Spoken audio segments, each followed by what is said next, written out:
Hello there, Alaskans, wherever you are. Welcome to the Must Read Alaska Show, coming to you from somewhere in Alaska. This is the place where we talk about, you guessed it, Alaska, where we keep the mainstream media on their toes and where we are standing up for what's right in a world run by leftists.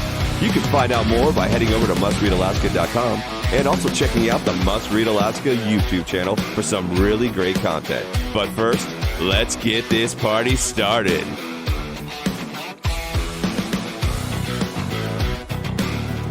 Thank you, Scott. Hello, everybody. Welcome aboard Must Read Alaska, coming to you from somewhere in Alaska.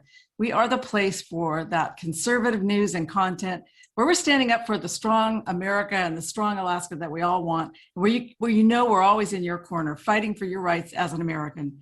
And you can find Must Read Alaska on our website at mustreadalaska.com. And Facebook, Instagram, Twitter, LinkedIn, a bunch of other things that you know out there, all the social media stuff. I'm Suzanne Downing, and you can find my column, Must Read America, at our news partner over at Newsmax. And I write every couple of weeks over there with a brand new column up today about Donald Trump, Lisa Murkowski, and Kelly Chewbacca. So check that out as well. Thanks for tuning in. And I want to welcome back my co-host, John Quick, who went aloha on us for our past couple of weeks. Are you back in Nikiski and staying out of trouble, John? I'm back in Nikiski. I'm back staying in trouble, as always. And it's good to be back. The great state of Hawaii was awesome to visit, but it's always good to be back home in the great state of Alaska. Well, yes, and I don't know, while you were gone, I did a story about the most Democrat voting state in the country, and that would be Hawaii. It's where we all like to go for vacation, but we always like to come home to our nice red state of Alaska. And while you were gone, our podcast, we had the governor on Friday, and then our podcast hit 20,000 downloads, which is really pretty awesome. And so we can talk a little bit about the podcast that we launched in September 2020. It was like September 14th, and now we're up to 20,000 downloads, which is really great. And what do you think about that? It's pretty awesome. I'm super excited. I want to thank everybody out there for listening and for downloading. You know, we're on Spotify, we're on the Google Play Store, we're on Amazon. We're pretty much anywhere you can download a podcast, we're on there. We're on the iTunes podcast, and 20,000 downloads is a huge hurdle. We're not quite the Dan Fagan status of, 60, 70,000 downloads a year, but we're excited that we hit 20 and 20,000, and probably 15,000 of that is my mom just sitting there downloading it, every time she gets a chance to. So thanks, Mom. Well, we love your mom. Thanks, Heidi. And we have a very special guest with us today, and we don't want to waste any more time. I want to get right into our guest. Russell Biggs is with us. He is the driving force behind the Recall Meg Zaletel petition. And for those of you who don't know, Zaletel is one of the lefties of the lefties who's running the Anchorage Assembly. And boy, we've got a bunch of them. It's such a race at the bottom to see who's the most left. She's one of the people who broke Mayor Ethan Berkowitz's emergency orders last year, and she allowed invited guests to come into the assembly, but she kept anybody out who, was in disagreement with the city's policies. And she and Felix and the rest of the gang, they shut down the entire assembly to the public, and then they made huge decisions involving multi-millions of dollars. Purchases of buildings with that COVID money and moving all kinds of money around in shell games. And so Russell is here to explain some of the highlights of what's going on with the Meg Zaletel recall petition. Welcome to the show, Russell. Hey, Suzanne, how are you? Hi, John. Hi. Hey, and I really appreciate you coming on, because I know it's a busy day for you. And then you've already warned me that you might have to jump out early. And if you do, you got to just give me that high sign and we'll let you go. Fantastic. Thanks. You were one of the ones who really held the Recall Rivera campaign together, but ultimately that didn't work. I mean, the voters allowed him to remain in place, which was a little bit of a disappointment to some of us. What's the reason that didn't work, and what's going on with the Zaletel petition? Yeah, sure. So I think setting the stage of why the Rivera recall didn't work is really important to talk about, because it's also going to play a big part of the Zaletel petition and whether or not that'll succeed in a couple of months. I think it's important to note that the Zaletel petition that is currently being circulated in Anchorage was submitted over 10 months ago. It was one of the the second petitions that were also submitted at the same time the Felix Rivera recall petition was submitted to the municipal clerk, Barb Jones. And Barbara Jones, with the advice or direction of the Anchorage Municipality legal team, denied her petition, but then allowed an edited version, a municipality edited version of the Felix Rivera recall to proceed. So it's important to understand, like right off the bat, that the petition that made it in front of the Anchorage voters was not the petition that we submitted. It was an edited version.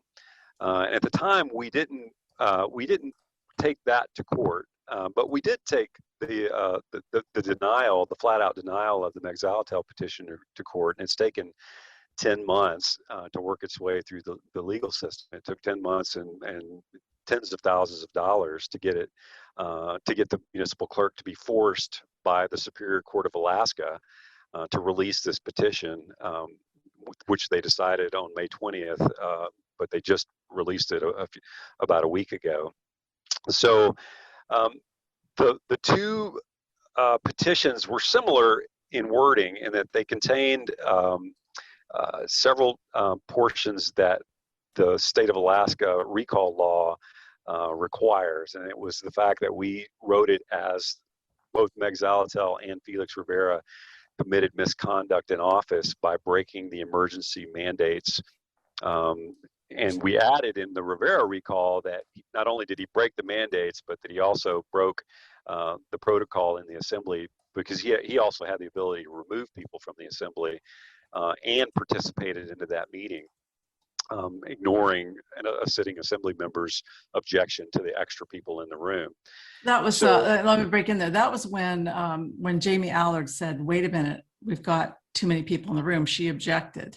Correct. And they were actually debating the issue of whether or not in that huge assembly room that it was appropriate to exclude all of the public from that room, even though there was a 30-foot space between the assembly members and the people that would be allowed in the back of the room. And so the assembly had used the emergency mandates to exclude all the public at the height of the public process in the CARES Act funds that were going to divert about $40 million to private property purchases that at the time, 3 of which were not zoned for the purposes that they wanted to use. And that ties into basically what's happening now about a year later. And I can talk about that too, because that's an important component of this as well. But basically, the Rivera recall went forward with an edited version from the municipality. And as you know, it did not succeed. And it didn't succeed for a couple of reasons. One, the biggest reason was even though our recall team and donors raised about $30,000, which was 6 times the amount of money that Felix Rivera actually raised on his own. He raised about $5,000 from the district, and we raised about $30,000, all from except one person from the district who I think donated about $500. But the 99% of our funds came from in-district voters, District 4 voters. But at the last minute, Felix Rivera received about $100,000 of free advertising from 3 sources. The first was the AFL-CIO independent expenditure group called Putting Alaskan First Committee, which was a complete union-driven production. And he also got it from an LGBTQ special interest group. And then the third donor was the Tides Advocacy, which is California dark money that came in through the Alaska Center. And we know that based on the APOC reports and the fact that they had to document that. So $100,000 basically saved Felix Rivera's recall campaign, and it all came from 3 sources. There was another thing that happened too, though. I thought that was interesting, and that is that on the ballot itself, they allowed him to make a completely fulsome campaign ad for himself. And so there was the charge. The charge is that he allowed too many people in the assembly chamber. and that was in violation of the mayor's emergency orders. Essentially, that was the charge. Mhm. And Right. then, And yeah. I'm sorry. Yeah. And and that's one of the great injustices of this whole procedure, which I think I mentioned to you the last time we talked. It's rigged so lopsided against a citizen initiative because, again, the the language that we submitted for the recall not only was edited by the by the municipality, but it also had to meet a certain defined set of legal sufficiency and factual sufficiency, whereas Felix Rivera basically could say whatever he wanted to. He did, and you not know, only he didn't just talk about that case. He talked about all the great things that he had done, and right. it was like a campaign ad. It wasn't just about whether or not he'd let too many people in. It says, "I've worked on these issues, and I've worked on those issues. I've done a great job," and he just went on and he used the entire 200 words or whatever he had to talk about all of his many good qualities, and they didn't edit that. Right, exactly. And again, that's why this recall process is very, very difficult financially, the legal hurdles that you have to meet. The the way that the Rivera recall again played out was again $100,000 of union money and special interest money running nonstop ads from the moment it was certified by the clerk. Uh, there was a massive Facebook blitz. There was nonstop television ads, and I can tell you, the moment I saw a TV ad hit the airways, I knew something was up because I knew there was no way that Felix Rivera had raised enough money on his own to run not one TV ad, much less nonstop for a couple of months TV ads. So again, there was a lot of hurdles financially associated with that. But again, the messaging for this kind of campaign is very difficult because you're trying to convince people that the process behind this recall is legitimate, like that we're trying to recall people for a legitimate reason. And the reason was, which we're not allowed to say in the language, the reason was they used the COVID emergency mandates to basically shut out the public debate. And in the original Zaletel recall, we correctly, in my mind, approached it from the fact that they were breaking the Open Meetings Law, Right. the Open Meetings Act, and that was shut down by the clerk. And so we had to go to step 2, which is where we had video proof. There was no question that there was a violation of the emergency mandates, that it was legally and factually sufficient. And even despite that video evidence, the clerk still ruled against it. The clerk in the immunity department, with this recall, as well as one that was issued against Forrest Dunbar for coercing, criminal coercion of the pastors in Anchorage, they used the same trick. The immunity department basically used the same trick where they redefined the petitioner's actual statements to make it not comply with what the language is necessary to initiate a recall. So in the Dunbar recall, they said, well, it's not criminal coercion, it's actually political persuasion. So even though the actual complaint was written to say they committed a criminal act, and the voter, by Supreme Court decision, has to be the one to decide that. Right. But the muni clerk and the muni legal department said, oh no, what you really mean is that that's political persuasion, and therefore it's not a valid reason to recall. I just stop for a second there, because that seems just criminal what they did, which is you are not entitled to make your charge. And so we're just not going to let you make that charge. And in fact, what Dunbar had done is have an ongoing discussion with Chris Constant on the assembly. Forrest Dunbar and Chris Constant, both assemblymen, both very hard leftists, saying, hey, well, we got those pastors to finally come on board this purchase of all these buildings, and nothing like good guilt trip on them. In other words, they had shut down these churches. Let's not forget about that. They shut them down. They told people they couldn't gather. And so this was coercion, because if you want your churches back open, you better support our plan.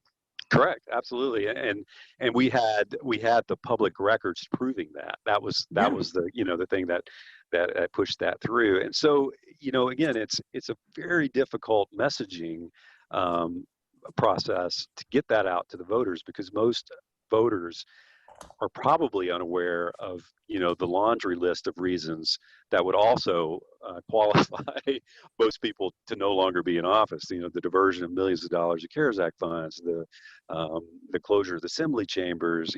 Most recently, a complete misinformation campaign involved in the B3 rezone, where the municipality and the assembly have worked together to try to convince the Anchorage voters that that there's not enough PLI zoned land, and that the property rights that a business owner that owns business zone property in Anchorage needs to be changed in order for them to place shelters on that. And so most recently, just to give you an example of the ridiculousness of this, our community gathered 800 community comments, and 99.9% of those, they were out of 3 of those, the only 3 people were in agreement with the B3 rezone plan.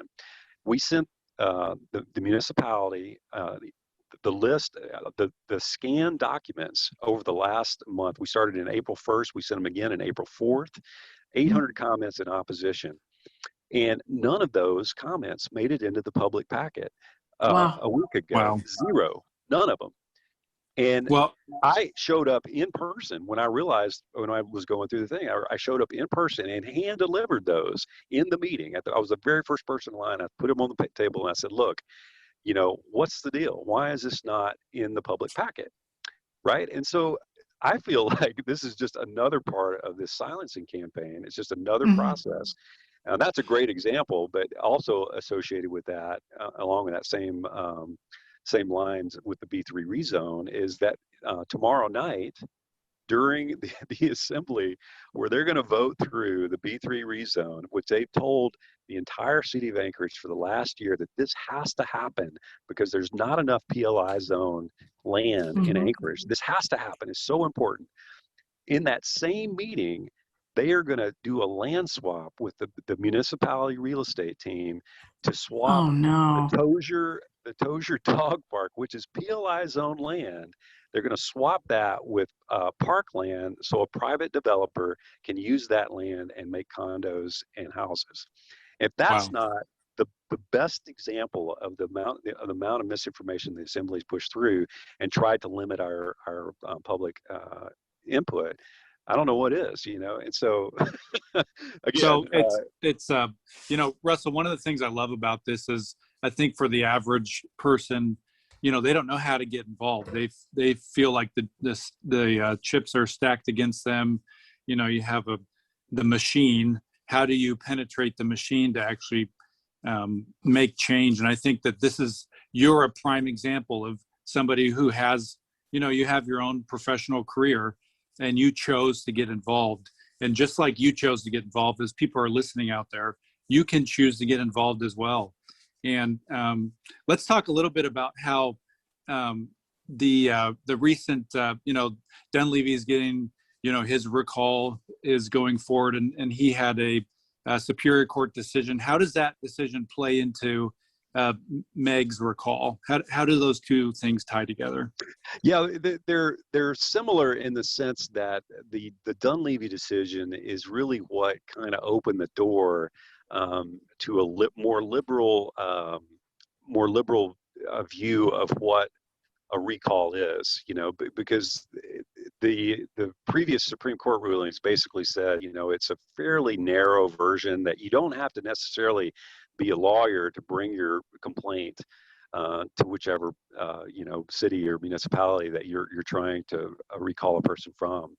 So, but you need to be able to state something in a way that the average voter can say, okay, well, I think the facts are here. It's legally sufficient, meaning it meets the criteria, and then the voter decides whether or not what you're saying is true. And so the Dunleavy decision was important because they successfully got it into the petition gathering stage by saying, well, Dunleavy didn't Governor Dunleavy didn't appoint a judge in a certain amount of time, and he may have sent these mailers out that were politically slanted. A lot of stuff that the average person would say, look, I don't really think that's recallable, but that's what they get to vote on. So it becomes more of a referendum process where, Sure.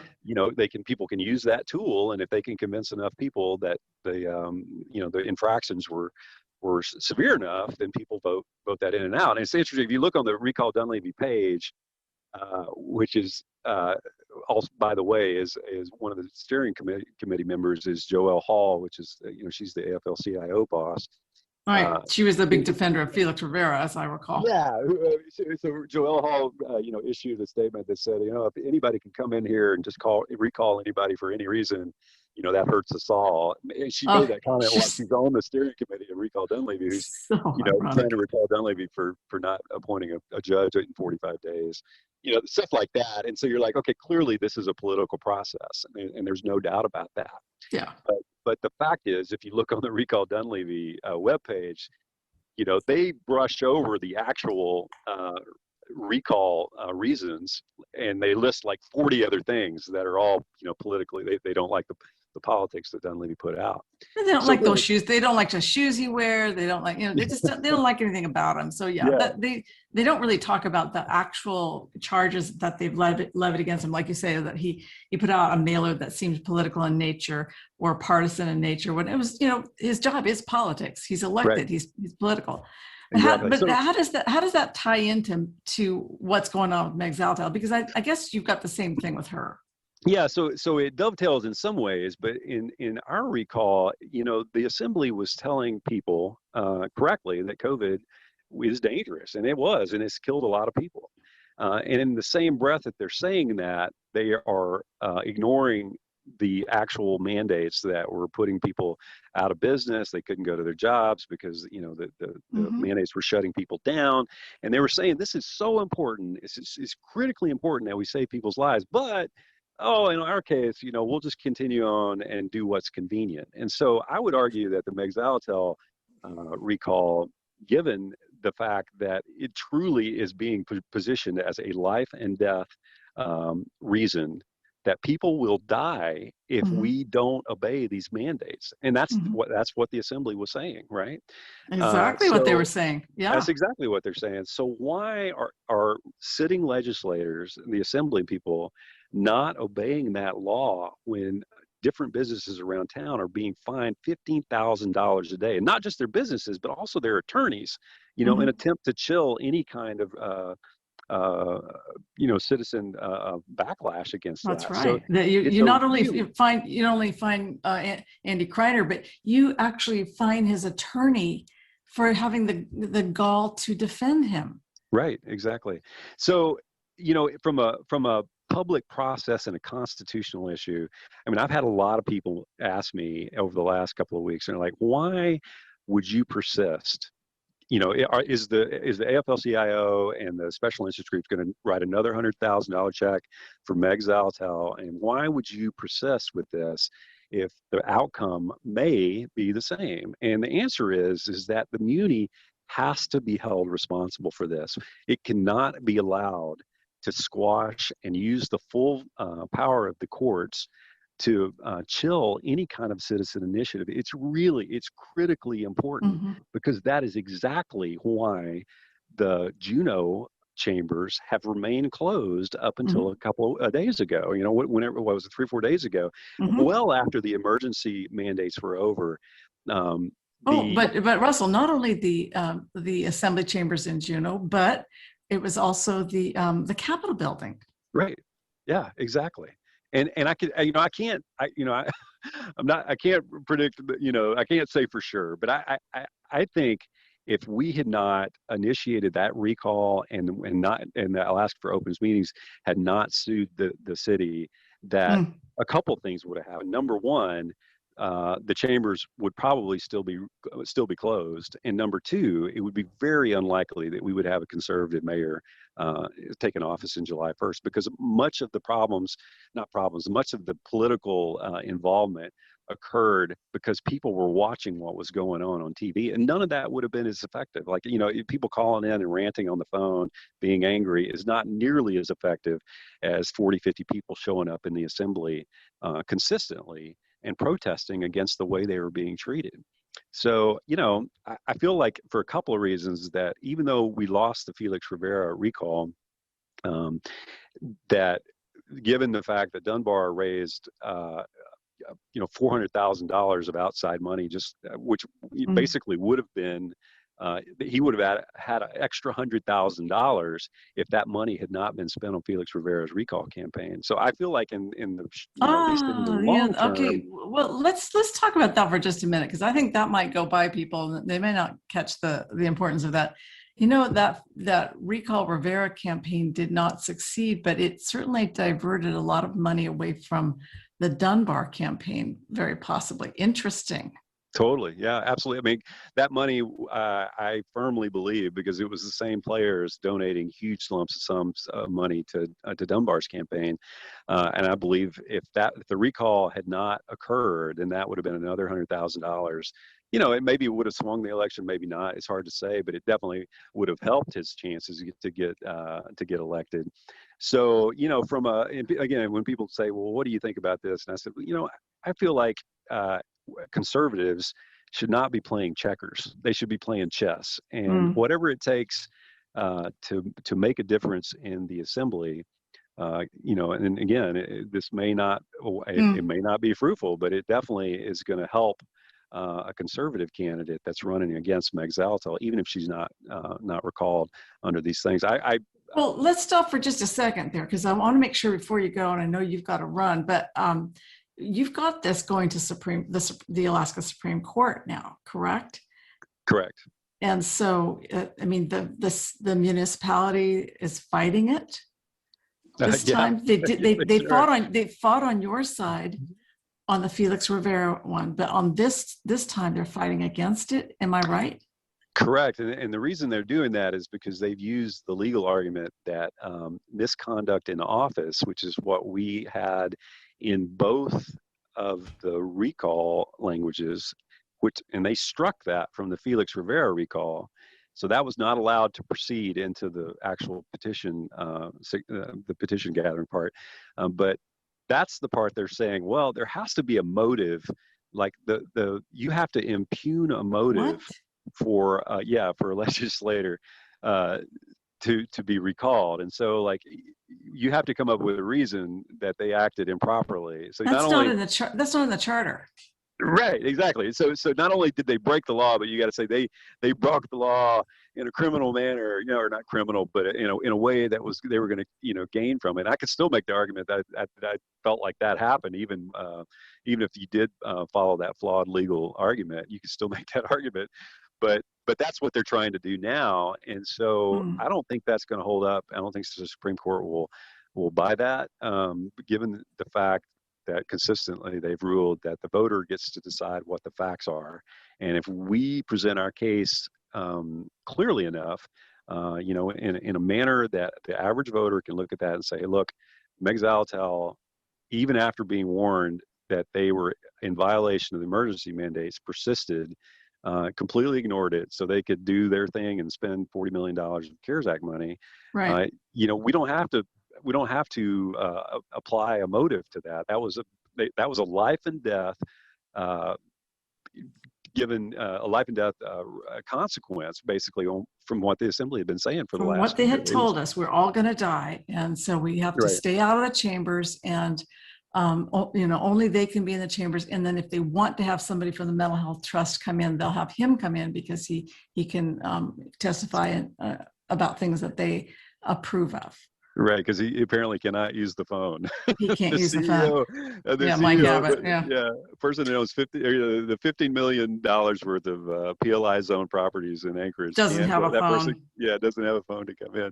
So it's more stuff like that, Suzanne. It's it's really disheartening to see these consistent violations, not to have a special election, not to allow the recalls to proceed, not to allow the assembly people in the chambers. But again, my message, if I would say anything to people, is that it's really important that people continue to be involved in this process. And again, it's tough.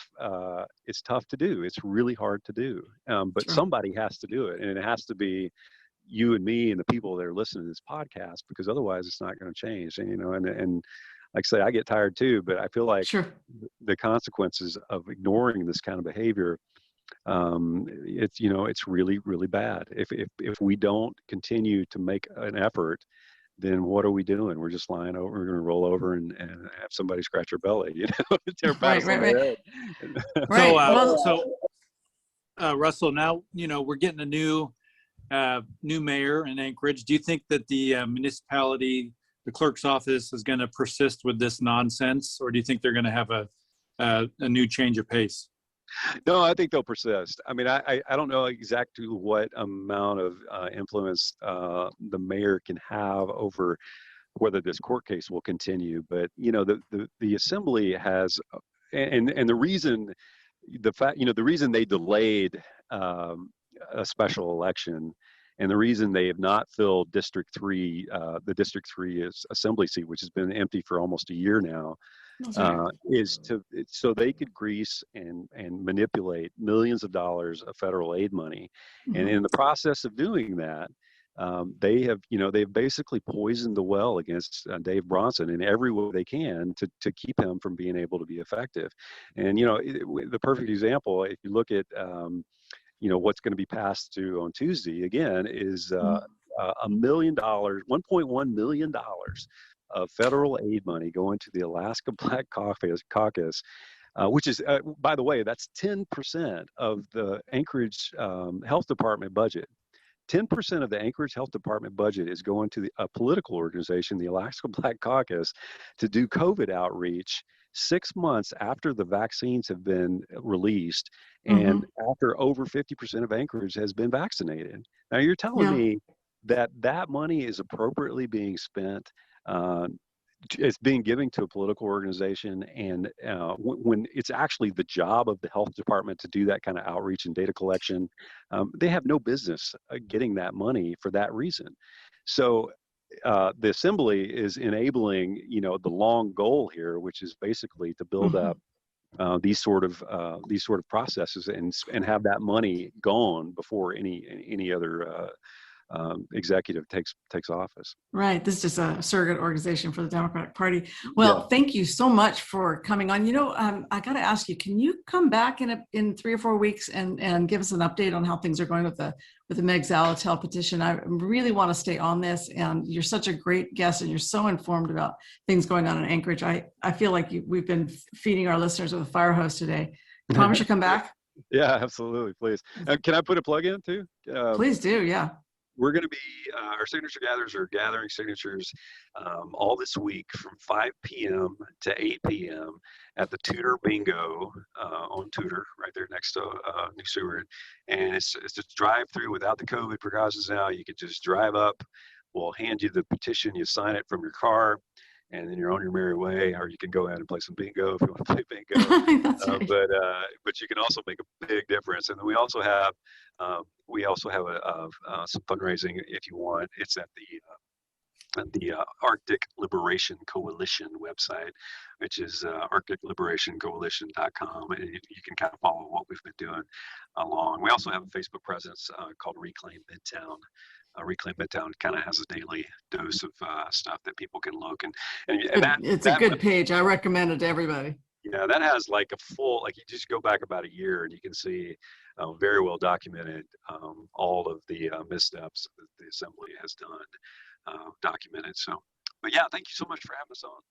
Super good to hear from you, and thank you for all you're doing for Anchorage. You're a voice of sanity in a sea of some real mixed up stuff that's been going on this past year, and you've exposed a lot of it, and really thank you for that. So we'll talk to you again in about 2 or 3 weeks. Thank you so much. Awesome, thanks. And John, before we go, I just want to thank you for coming back from Hawaii, even though I know it was beautiful over there. Yeah, and, it's good to be back. And yet you're coming back to all this kind of the same insanity that we've been dealing with for weeks and months with this municipality. And I guess Russell's right that once we get the the mayor in. He may or may not have his hands tied, because look at the kind of crazy stuff that they've done leading up to him. But I just want to thank everybody for listening today, and thank you, Scott Levesque, for all you do as our producer on this show. Also, remember, everybody, Scott has the show on Wednesday, Thursday, so tune in for that. And if you're a supporter of Must Read Alaska, thank you so much. It makes this possible for us to stand up for what's right. If you'd like to support the conservative side of the news, then the donate button is on the right-hand side of mustreadalaska.com, and we will continue to stay strong, independent, and thoughtful against the big liberal activist news media. Until next week, everybody, it's John and I signing off from somewhere in Alaska.